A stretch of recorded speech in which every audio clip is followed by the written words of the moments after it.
In today's video, I'm going to teach you how to pause a HoneyBook booking calendar.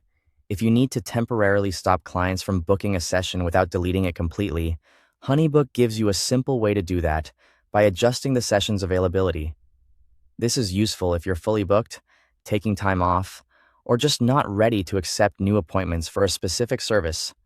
To get started, log into your HoneyBook account. Once you're in, look to the left sidebar and click Calendar. This will take you to the area where your scheduling tools and booking options are managed. From there, find the Session Types section and click Go to Scheduler. This opens the Scheduler view, where you can see the booking sessions you've already created. Take a moment to locate the specific booking session you want to pause.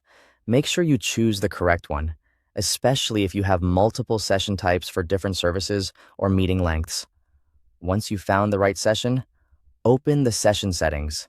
Inside the settings, navigate to the availability section. This is the part that controls when clients are allowed to book that session.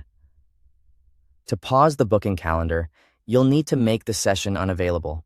You can do that by removing or blocking all available booking times, or by setting an end date for the session.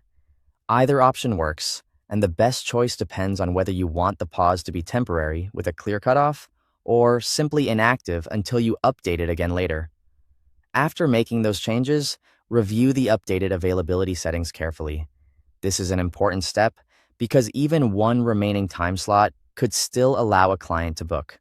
Double-check that the calendar no longer shows any open times or that the end date is set the way you want it. When everything looks correct, save your changes. Without saving, the updates won't take effect, so be sure that step is completed before moving on. Next, test the booking link yourself to confirm that clients can no longer book the session. This helps you verify that the calendar is truly paused and that the public-facing scheduling page reflects the changes you just made. If the session still appears bookable, go back and review the availability settings one more time. Once confirmed, leave the session paused until you're ready to accept bookings again. When that time comes, you can simply return to the same availability settings and reopen the time slots. Thanks for watching.